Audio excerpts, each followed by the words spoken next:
이란에 대한 대규모 공습 닷새째인 오늘도 군사적 충돌이 이어지고 있습니다. 트럼프 대통령은 더 큰 공격을 시사했고요. 이란은 최첨단 무기가 여전히 남아있다고 맞서고 있습니다. 사태가 장기화할 우려가 커지고 있는데요. 관련 상황 두 분과 함께 짚어보겠습니다. 마영삼 전 이스라엘 대사, 야곡 아산정책연구원 연구위원과 함께합니다. 어서 오세요. 안녕하십니까. 자, 지금 닷새째 이어지고 있는데 오늘 지난 간밤에는 더욱더 수위가 높아진 것 같습니다. 이스라엘군이 이란의 지하 핵시설을 타격했다고 하더라고요. 그 핵무기가 좀 연구가 되는 그런 주요 시설인 것 같은데 이번 지금 양상은 어떻게 보십니까? 이번에 전쟁이 일어날 때 이스라엘 측에서 미국 측에서 합동 작전을 수행했는데 가장 큰 목적이 무엇이냐 하는 겁니다. 그것은 일부에서는 지금 정권 교체, 레임 체인지까지도 얘기를 했습니다만은 제가 보기에는 가장 중요한 목표가 바로 핵 능력을 저하시키는 거라고 생각을 합니다. 그래서 지금 현재 이제는 올 것이 왔다.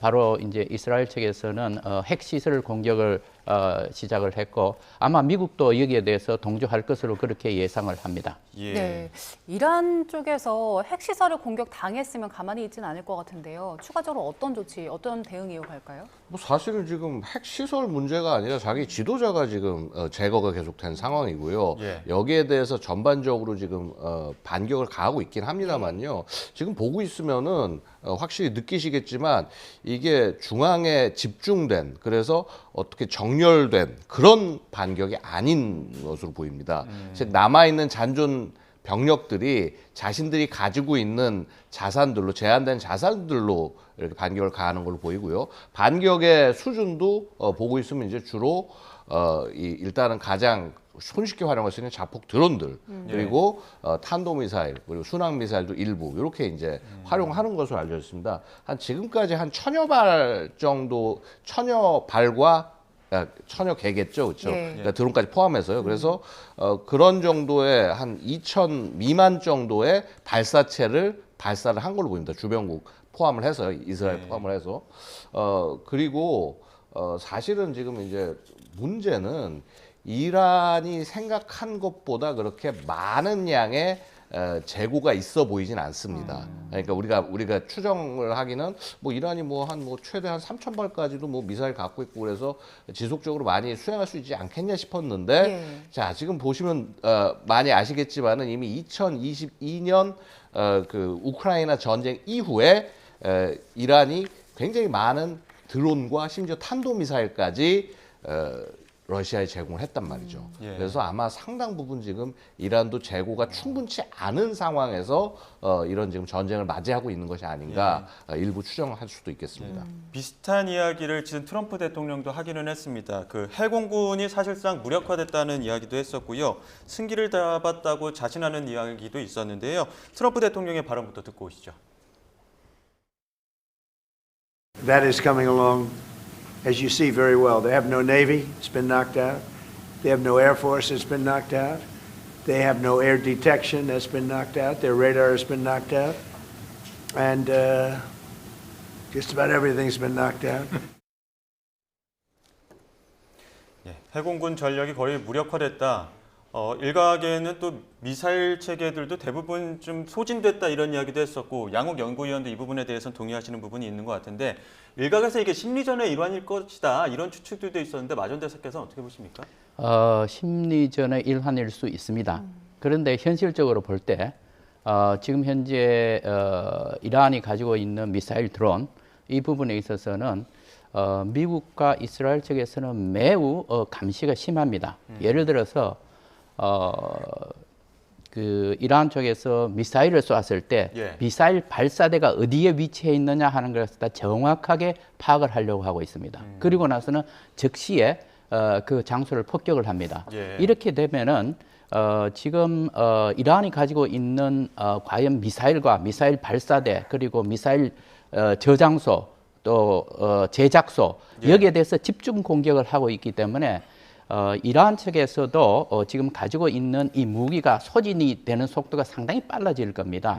그렇다면은 지구적으로 갔을 때 과연 이게 누구한테 유리할 것이냐?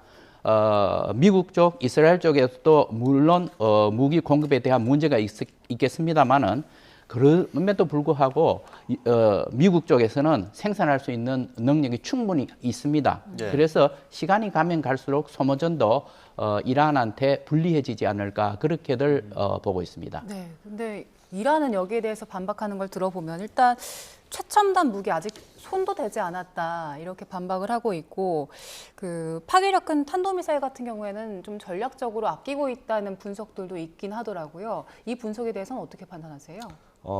아낀다라는 표현은 맞기는 할 것 같습니다. 왜냐하면요, 아마도 그러니까 최대로 잡아도 한 1000발 정도의 탄도미사일 재고가 있을 거라고 보여지는데 여태까지 쏜 것을 보고 있으면 최소 한 200발 이상 정도를 쐈단 말이죠. 그러면 일단 전력의 뭐 하여튼 절반 이하도 못 되게 일단 반격에 사용을 한 건데. 물론 이제 이게 사용하는 양상을 보고 있습니다. 예를 들어서 이렇습니다. 지금 UAE에 지금 굉장히 공격 많이 했지 않습니까? UAE 공격한 것 보고 있으면은 한 탄도미사일이 한 170여 발 정도. 그때 자폭 드론은 한 680여 발, 690여 발 정도 발사했습니다. 그러니까 거의 한 5배 정도 차이가 나지 않습니까? 자, 이런 섞어 쏘기 방식을 하는 것이 사실은 이게 우크라이나 전쟁 이후에 어떻게 보면 새로운 공격 양상이 그렇습니다. 러시아가 우크라이나를 공격할 때 그렇게 했고요. 우크라이나도 마찬가지로 러시아한테 공격을 갈 때 자폭드론 먼저 보내면서 상대방 방공망을 소진시키고 그다음에 중요한 표적에는 탄도미사일을 공격하고 이런 방식을 썼다라는 거죠.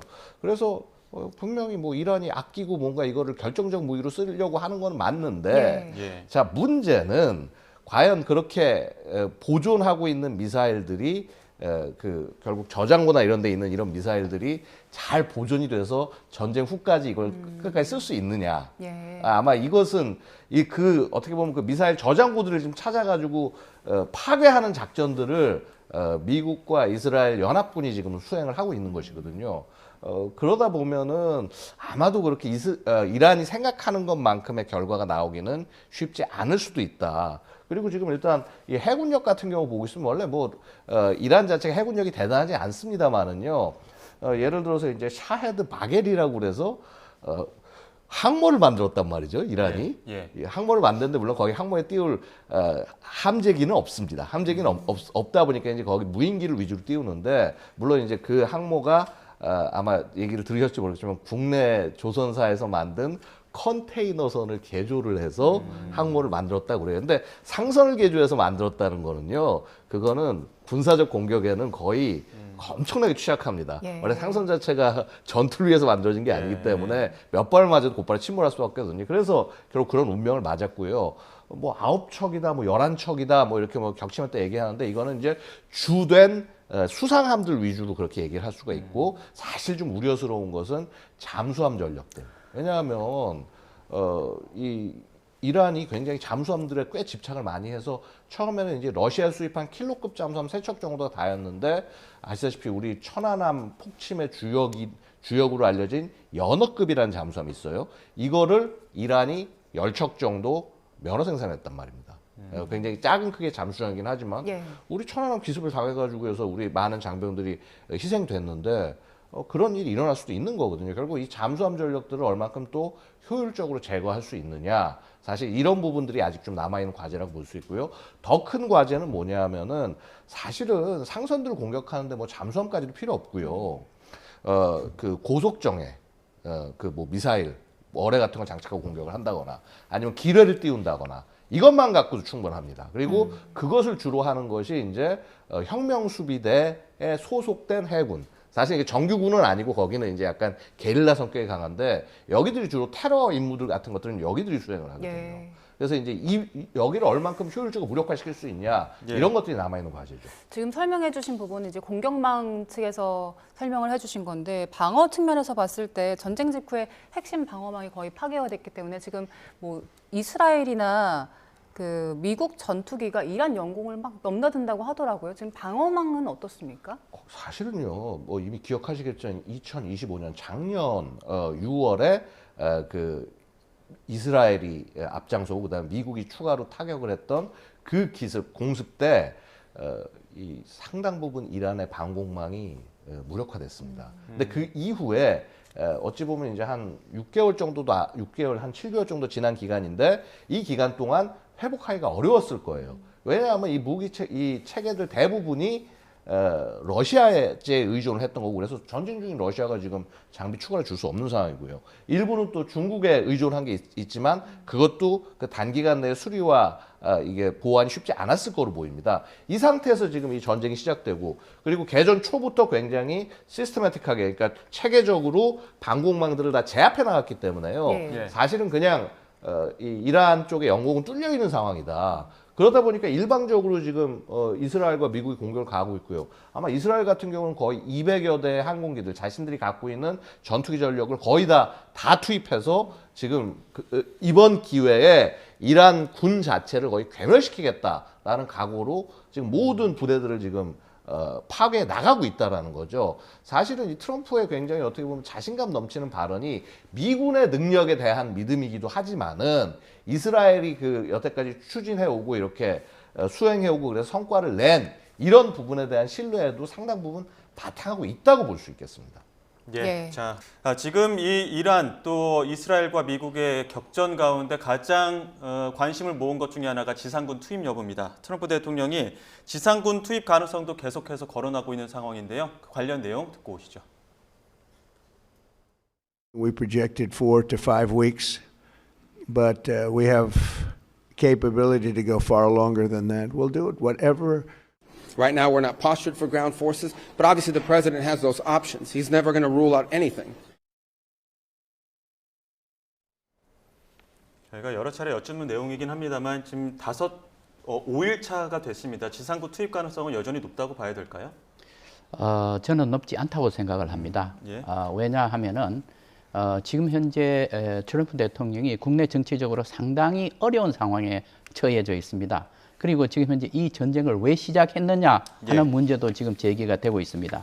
그런데 만약에 지상군을 파견을 한다고 한다면은 이거야말로 대규모고 시간도 많이 걸리면 준비 기간도 많이 걸립니다. 그렇게 된다면은 전쟁 기간이 훨씬 더 많이 길어질 것 같습니다. 예. 그리고 이 문제에 대해서 과연 지상군을 파견할 만한 명분이 있느냐, 그리고 그것보다도 더 중요한 것은 지상군을 파병을 하면은 결국은 거기에 사상자가 굉장히 많이 생길 가능성이 있습니다. 예. 그러면은 미국 국내 정치적으로 트럼프 대통령이 견뎌낼 수 없는 압박을 받게 될 것이고, 당장에 있는 11월의 중간 선거에서 트럼프 대통령의 그 지도력에 대한 의문이 크게 부각이 될 것 같습니다. 예. 트럼프 대통령 지금 발언 나오는 걸 보면 뭐 주저하지 않겠다라는 발언을 했다가도 또 필요하지 않을 가능성이 있다라고 하면서 좀 오락가락하는 모습이거든요. 일단 분석에 따르면 지금 대사님 말씀하신 것처럼 지상군을 투입하지 않을 요인들이 더 많아 보이긴 하는데, 그럼에도 불구하고 트럼프 대통령이 지상군 투입을 결정한다면 그 요인은 어떤 게 있을까요? 뭐 저도 사실은 가능성은 거의 없다고 보고 지상군 투입 가능성 거의 없다고 보는데, 만약에 투입하게 된다고 하더라도 절대로 대규모로 보내진 않을 겁니다. 소규모로 보낼 것이고, 그리고 되려 지금 이제 이게 지금 트럼프 발언이 지금 자꾸 왔다 갔다라고 표현을 하시는데 그게 그럴 수밖에 없는 게요. 지금 이게 어떻게 보면 참수 작전을 수행해서 적 지도부가 사라진 상황입니다. 그다음에 차기 지도부가 들어서야 되는데 차기 지도부가 또 들어서려고 회의하고 있는 거 이스라엘이 또 타격해서 거기도 없어졌어요. 지금 이제 누가 지도부가 될지 모르는 상황이라는 거죠. 자, 이거는요, 트럼프가 아니라 그 누가 와도 통제할 수 없는 상황인 겁니다. 그래서 그런 부분들에 관해서 얘기를 한 것이고, 자, 그럼 이렇게 통제 안 되는 상황에서 지상군을 쏟아부어서 전쟁을 수행할 거냐? 그거 자살행위입니다.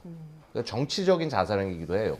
그래서 만약에 그럼에도 불구하고 지상군을 보내야 한다면은 이런 겁니다. 이란을 결국은 혼란에 빠뜨려야 돼요. 이게 중요한 건 뭐냐면, 이란이 살아남아서 자꾸 와서 이 주변에 있는 이 산유국들 공격을 하고 이 뭐 호르무즈 해협을 막고 이렇게 될 경우는 이거는 그야말로 국제적인 엄청난 피해가 되기 때문에 이걸 막아야 됩니다. 그럼 사실은 굉장히 좋은 방법 중에 하나가 뭐냐면 이란 내부를 전장으로 만드는 것.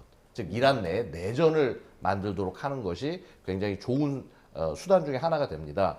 과거 보고 있으면 이제 미국이 내전을 어떻게 보면은 만들어서 그 부분들을 잘 수행했던 게 아프간 개입이에요. 그러니까 그 빈라덴 그 테러 이후에 예. 아프간에 들어가서 하는데 이제 어떻게 하냐면 아프간에 기반이 없지 않습니까 미군이. 그리고 지상군이 침공에 들어가려고 그러는데 지상군이 들어가려고 그래도 발진할 기지도 주변에 없어요. 그거 마련하는데 2, 3개월 이상이 걸리고 그 부대를 보내려고 막상 보니까 작게도 짜야 되는데 그 진입해 들어서 작게를 만드는데 3개월 이상의 시간이 걸립니다. 어떻게 하냐면 특수부대와 첩보 그러니까 CIA를 보내서 어떻게 하냐면 현지에 있는 반군들에게 돈을 주고 매수를 하고 해가지고 거기 세력을 만들어서 거기를 지원하면서 작전에 들어갑니다.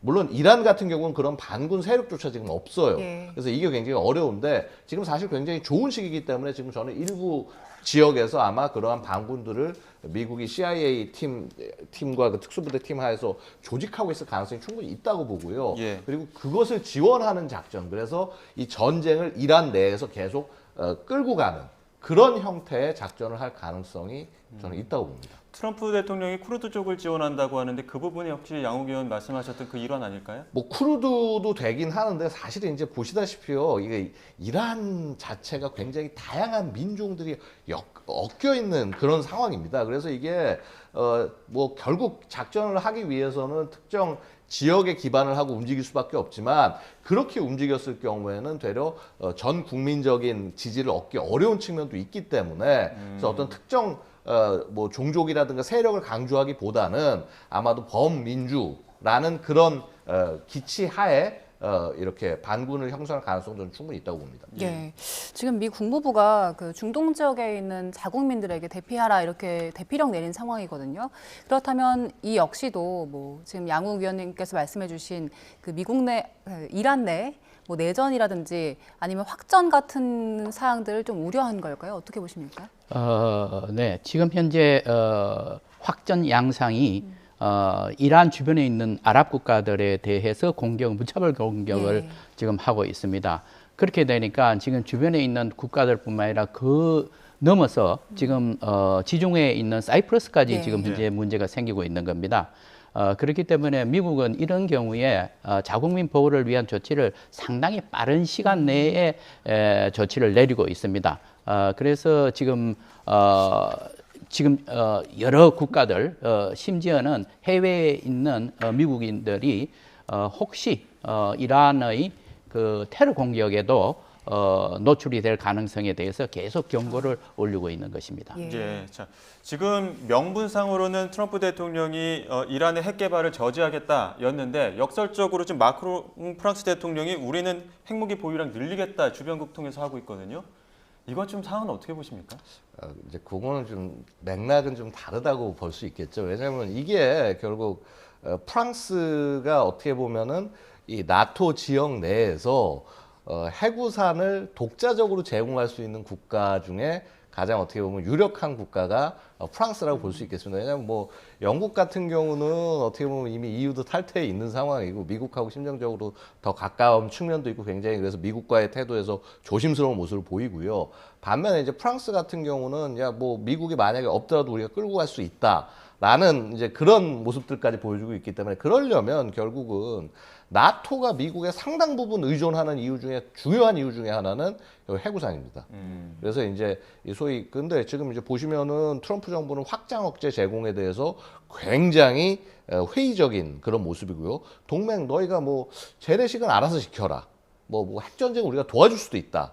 자, 이런 식의 태도가 되다 보니까 이런 부분에 대응해서 이제 나가는 부분이고 이제 결국 이게 뭐냐 하면은 지금 소위 우리 국제 핵 질서 자체가 무너져 가는 상황이기 때문에 핵 군축 뭐 예를 들어서 우리 가장 대표적인 핵 군축 체제가 뭐 ABM과 INF 아니면 뉴스타트 이런 3대 조약이 있는데 그 조약들이 사실은 지금 다 사라져 버렸습니다. 예. 그래서 그런 상황이 되다 보니까 결국은 이런 핵에 관한 국제 규범이 없는 상태에서 그렇다면 기존에 있는 이 어떻게 취약하다고 생각하는 국가들이 추구할 수 있는 방법은 아무래도 그 수직적 핵 확산, 그 자국이 갖고 있는 핵무기를 늘리는 것, 예. 이것이 될 수밖에 없다라는 거죠. 예. 자, 이번엔 무기 얘기를 조금 더 자세하게 해보겠습니다. 지금 이번 이란 사태에 미국이 뭐 저가형 드론부터 핵심 전략 자산까지 모두 투입을 하고 있는 상황인데 위원님께서 이번 공격에 쓰인 자산 중에서 어떤 무기 눈여겨보셨습니까? 뭐 일단은 미국이 활용했던 무기들 가운데 저는 무기보다요 더 일단 좀 주의 깊게 봐야 될 거는 정보를 처리하는 방법에 관해서 저는 더 좀 의미가 있다고 봤습니다. 여태까지 이제 미국이 보고 있으면 여러 가지 첨단 무기들이 갖는 장점이 뭐냐면요. 목표를 식별하고 난 다음에 공격할 때까지 시간을 얼마큼 단축하냐. 과거에는 뭔가 목표가 딱 튀어나오면 그걸 제거하기 위해서 한 이틀 정도의 시간이 걸립니다. 근데 그게 많이 줄어서 몇 시간대로 줄어들었다가 뭐 우리 기억하시겠지만은 뭐 예전에 뭐 사담 후세인을 뭐 체포한다거나 뭐 그런 작전 같은 거 할 때 보면은 그 시간대가 30분대까지 줄어들어요. 지금은 10분대에서 작전을 할 수 있다고 합니다. 근데 중요한 건 뭐냐면요. 그 목표를 식별하는 거, 찾아내는 거 자체까지의 시간이 너무 많이 걸리는 거예요. 그렇죠?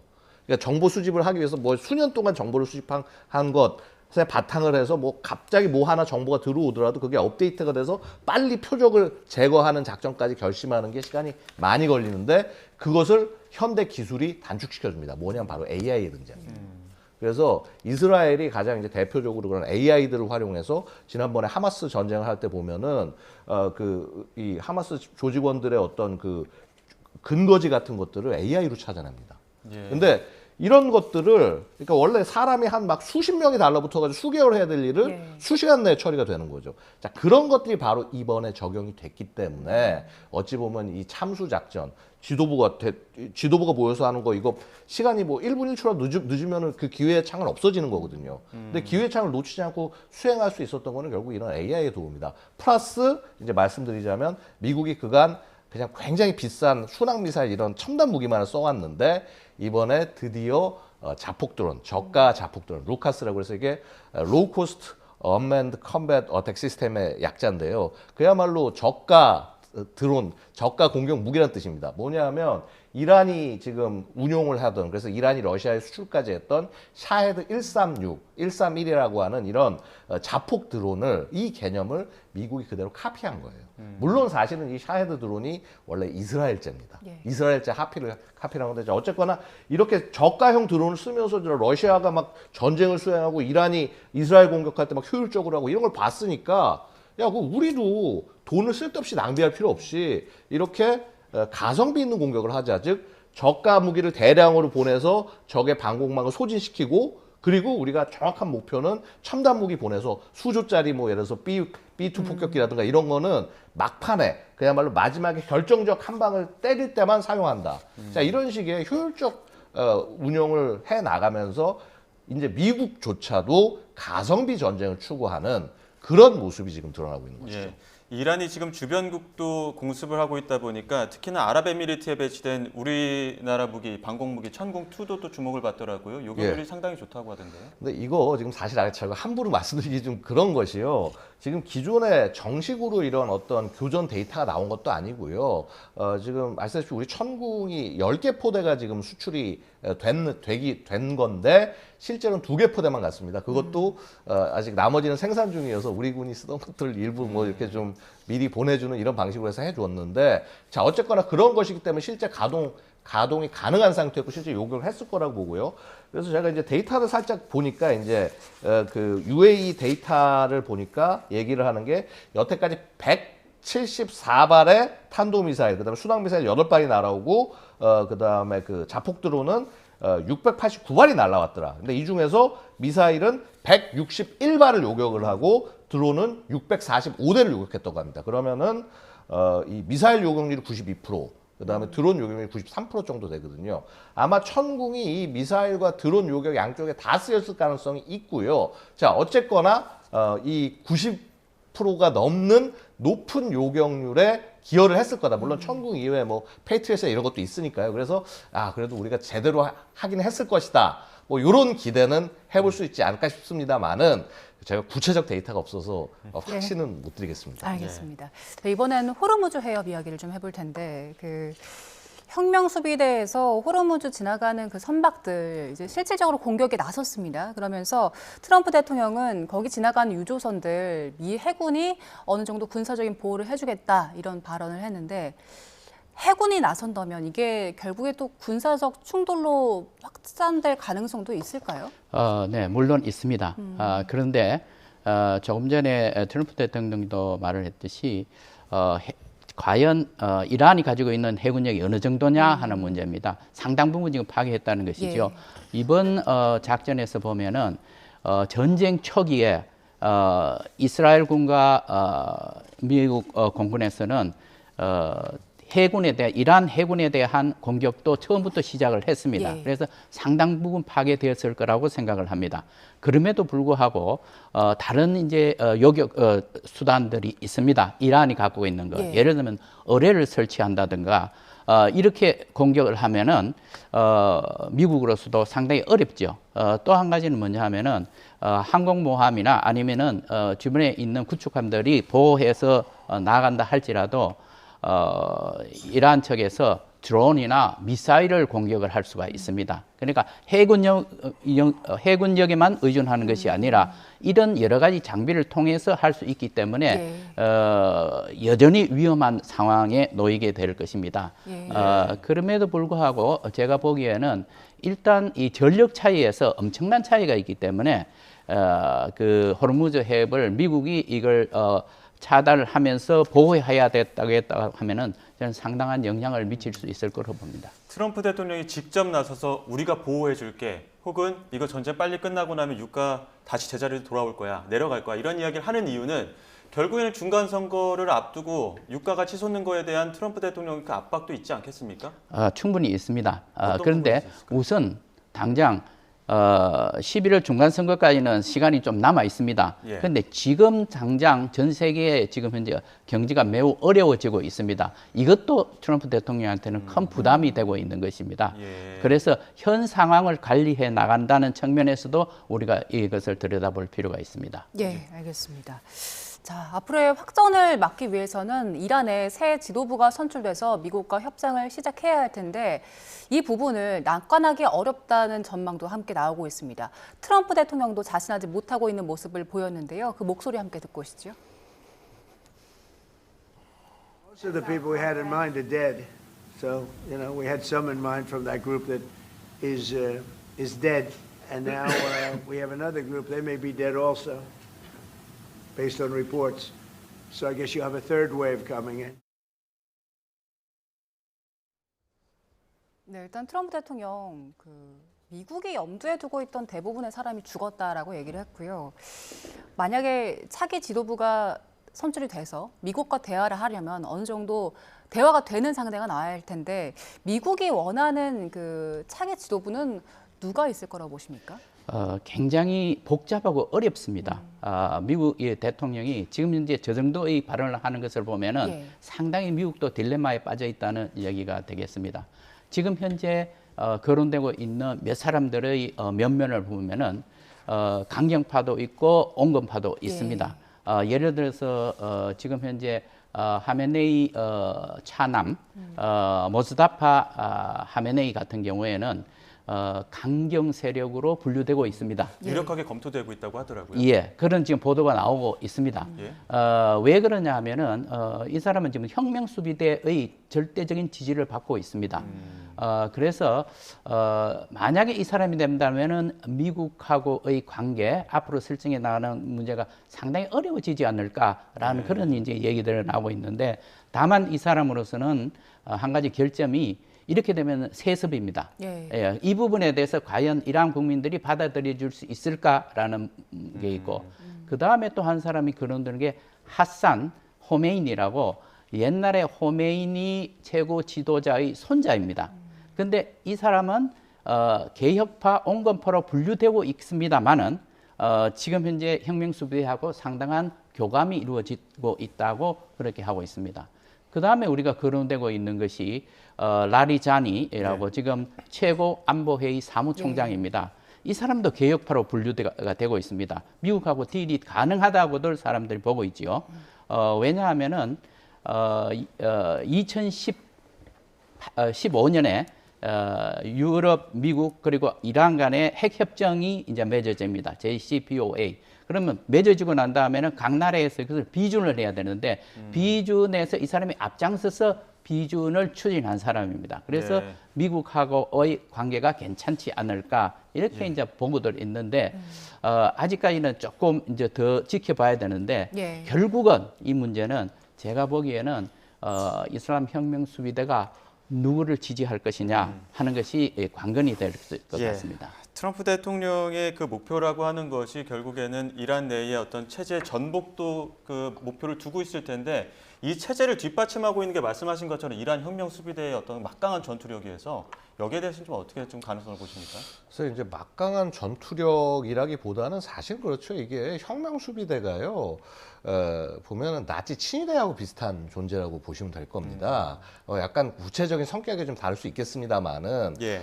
기본적으로 그래서 뭐 육군도 있고 해군도 있고 육군이 아마 15만 명 정도 될 거예요. 그다음에 지금 이제 아까 말씀하셨던 이 모주타바 하메네이는 예. 이 혁명 수비대 중에 한 분파인 그 바시지 민병대의 실질적 수장으로 알려져 있습니다. 예. 그다음에 여기에 보면 또 이 혁명 수비대 항공 우주군도 있고 예. 뭐 하여튼 뭐 있을 건 다 있습니다. 형식상은. 자, 그러다 보니까 이게 뭐 수뇌부 진짜 모일 때 지난번에 모였을 때 공격해서 제거했다라고 하는데 그 안에 사실은 모든 수뇌가 다 모여 있지 않았던 거죠. 예. 그래서 이게 어떻게 보면은 굉장히 중앙 집권적이라기보다는 좀 분권적인 성격이 가지고 있고 그래서 이 그 정권을 지키는 이게 보다 보면 이제 그래요. 중동 국가들 보다 보면은 이제 내부 치안을 담당하는 군대들이 따로 있거든요. 그러니까 예. 그런 성격을 같이 갖고 있는 겁니다. 마치 우리 예전에 뭐 조금 그것도 성격이 좀 다를 수는 있겠습니다만 이라크의 그 공화국 수비대 같은 약간 그런 성격의 뭐 군사 조직 혹은 뭐 준군사 조직 이렇게 말씀드릴 수가 있는데 여기가 얼만큼 무력화될 것이냐 사실은요 여기를 실제 전력이 크게 중요한 게 아니라 여기는 사람이 중요한 거죠. 사람의 조직이기 때문에 네. 이 사람들을 얼만큼 모이지 못하게 할 것이냐, 그 구심점을 흐트러 놓을 것이냐의 문제라고 볼 수 있고, 그래서 구심점 흐트러 놓기 위해서는 지금 하는 것처럼 계속 마치 우리 두더지 잡기 하듯이 수뇌부 모이면 계속 가서 공격하고 제거하고 이걸 제거를 반복하는 과정밖에 없습니다만은 그렇다고 해서 저것을 완전히 다 없애기는 쉽지 않을 것이다. 예. 그리고 되려 중요한 것은 그래서 어떻게 보면 사실 지금 이 이란 내부의 그 민주화 운동 이런 것들을 젊은 세대들이 주도해 나오고 있지 않습니까? 그리고 젊은 세대들 중에서 이 혁명 수비대에 굉장히 이제 반감을 가진 존재들도 많고요. 결국 그들이 주역이 돼서 그들이 나라를 끌고 갈 수 있는 모양새가 되기 전에는 여전히 이 모양새는 계속될 수밖에 없다라고 생각이 됩니다. 네, 구심점을 약화시키는 것. 그러니까 새로운 지도자가 나와도 계속해서 이제 공격을 하는 것이 미국의 전략이 될 수 있다는 말씀 주셨는데 예. 지금 그 일부 보도 보면요, 모주타바 차남이 선출이 됐다라는 보도가 나오긴 하는데 이게 외신 보도로는 그렇게 나오고 있지만 공식적으로 선포를 하거나 그 이란 내에서 그렇게 알리진 않았거든요. 네. 그렇다면 결국에 이게 또 다른 공격의 대상이 될 수 있다는 그런 우려 때문일까요? 물론 그럴 가능성이 있습니다. 왜냐하면은 미국이나 이스라엘 쪽에서는 계속해서 요인들을 제거를 할 때 바로 그런 이제 기회를 이용을 했고 첫 번째 그 최고 수장을 암살을 한 다음에는 그 다음 세력들 후계자들을 계속 제거 대상으로 했었습니다. 분명히 이제 그런 측면이 있습니다. 그런데 트럼프 대통령으로서는 조금 전에도 이렇게 여러 지금 상당히 혼란스러운 얘기들을 계속 했는데 이 후계자 문제에 대해서 트럼프 대통령이 지금 생각하고 있는 것은 아마 이럴 가능성이 상당히 높습니다. 마두로 체포 작전에서 보셨지 않습니까? 그 이후에 어떻게 됐냐 하면은 기존에 있는 그 세력들을 그대로 활용을 했습니다. 그래서 부통령이 지금 현 대통령 대행을 하고 있는 겁니다. 그렇게 해서 지금 상당히 순조롭게 자기들 목표대로 나아가고 있는 겁니다. 그렇다면은 트럼프 대통령으로서는 지금 이란의 그 후계자 문제에 있어서도 과연 정권 교체가 가능하냐? 매우 어려울 거라고 판단을 할 겁니다. 자, 그렇다면은 어떻게 지금 현재 이 문제를 풀고 나가느냐? 어쩔 수 없이 현실을 인정을 해서 이슬람 혁명 수비대가 그대로 가장 큰 영향을 발휘하고 있으니 그 중에서 이슬람 혁명 수비대 내에서 온건파가 옹립이 되는 것이 어떻겠느냐라는 생각을 충분히 가질 수 있을 거로 봅니다. 거기에 대해서는 이미 조심스럽게 외신에서도 그 가능성을 거론을 하고 있습니다. 그래서 지금 현재 미국은 일단 이렇게 전쟁을 시작을 했는데 이걸 앞으로 이제 출구 전략이라고 하는데 그러니까 그 출구 전략을 어떻게 마련하는가 굉장히 고심을 하고 그것도 빨리 마련해야 된다는 그런 급박함에 쌓여 있을 걸로 생각이 됩니다. 예. 자, 우리 입장에서는 지금 당장 우리 교민들의 안전이 최우선적으로 지금 대책이 보장이 돼야 될 상황일 것 같은데요.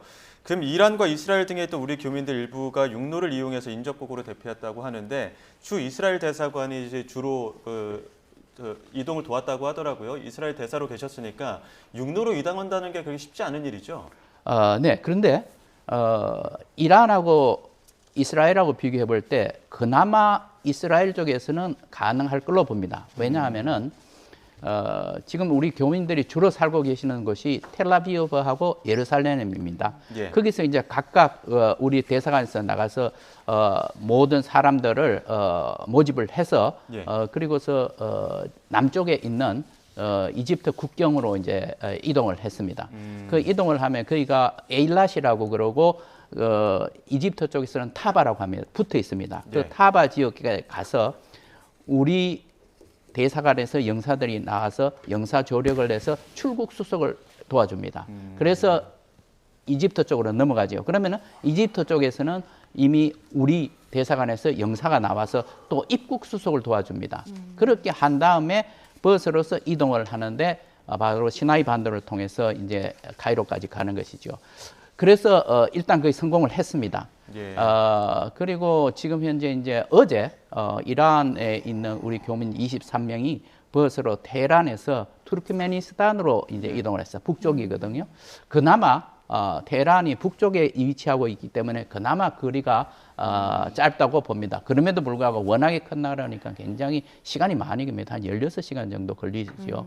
그래서 이제 가서 비로소 이제 안전하게 도착을 했다는 이런 보도가 나왔습니다. 예. 문제는 지금 현재도 그대로 남아 있는 교민들이 네. 꽤 많이 있습니다. 예. 지금 현재 한 이란에서는 한 40명 정도 그리고 이스라엘에서는 한 500명 정도라고 예. 하는데 자, 이분들의 안전 그러니까 대사관에서 계속 비상연락망을 가동해서 보고하고 있고 예. 또 더 큰 문제는 지금 여행객들 중에서 중동 지역에 있는 공항에 발묶여 있는 사람들이 굉장히 많습니다. 그런데 공항이 자체가 안전하지 않고 호텔도 안전하지가 않습니다. 자, 그리고 이런 분들은 개인적으로 굉장히 불안감이 클 겁니다. 그래서 이런 분들은 우리 공간하고 긴밀히 자신들이 공간하고 연락을 할 수밖에 없습니다. 우리가 다 인원을 파악을 하지 못하기 때문에 그렇게 공간하고 연락을 하고 또 필요한 경우에는 우리 24시간 영사 콜센터가 있습니다. 거기에 전화를 하면은 우리 가장 좋은 방법으로 보호받을 수 있는 안내를 해주고 있습니다. 예, 그 우려되는 게 그 이란이 자국 내 인터넷망을 좀 끊어놓고 그래서 겨우 스타링크 이용해서 연락을 할 수 있는 정도라고 하더라고요. 이런 상황에서는 그러면 직접 뭐 찾아갈 수 있는 방법 같은 것도 있을까요? 굉장히 어려울 걸 봅니다. 그리고 굉장히 위험합니다. 예. 아마 교통수단도 많이 지금 현재 없을 것이고 기껏해야 우리 여행객으로는 택시를 이용해야 되는 경우인데 매우 어렵지요. 그렇기 때문에 가장 베이직한 기본적인 예. 인포메이션을 우리 대사관을 통해서 그리고 영사 콜센터를 통해서 받아서 예. 그 안전 수칙에 따라가는 것이 제일 안전하다고 생각을 합니다. 자, 그리고 이번 사태를 더욱더 예의주시하고 있을 것으로 예상되고 있는 곳이 바로 북한입니다. 김정은 위원장이 이번 지금 이란 사태 이후에 처음으로 공개 행보된 모습을 보니까 담배를 태우면서 여유롭게 앉아있는 모습이 있었거든요. 어떤 심리라고 봐야 될까요? 일단은 흔들리지 않는 모습을 보여주겠죠. 근데 이런 겁니다. 사실 저는 이 북한의 심리를 느낀 것은요. 되려 이 그 공습이 있고 난 다음에 있었던 북한 외무성의 그 담화 그 내용을 보고 있으면 이제 미국에 대한 비난이 위주로 되어 있습니다. 근데 그럼에도 불구하고 그 안에서 보면은 사실은 막 그 뭐라고 그럴까 비하의 언어라든가 이런 것들이 상당히 적어요. 과거 같으면 이제 비하 발언들이나 이런 것도 좀 들어가 있을 때 예. 트럼프 개인에 대한 그런 것들이 없고 굉장히 드라이하게 얘기를 네. 하고 있는 걸 봐서는 아 이게 북한이 상당히 지금 이 겁을 먹었구나 이런 부분에 그런 부분을 느낄 수 있고 되려 김정은이 그런 모습을 보여주는 공식 매체를 통해 보여주는 것은 우리는 그렇게 저렇게 흔들리지 않는다.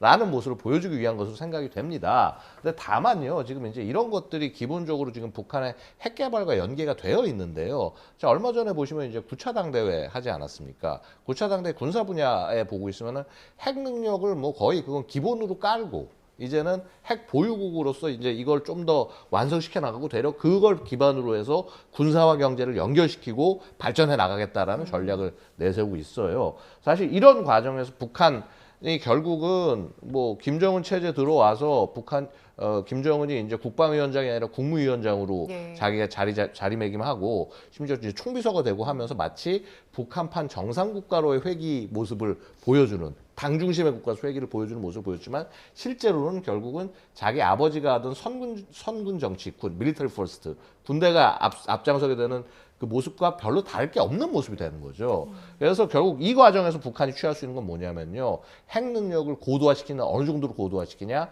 김정은이 유고 시에는 자동적으로 핵 보복이 되는 그런 정도 수준까지 우리가 이걸 이제 데드 핸즈라고 예. 부릅니다.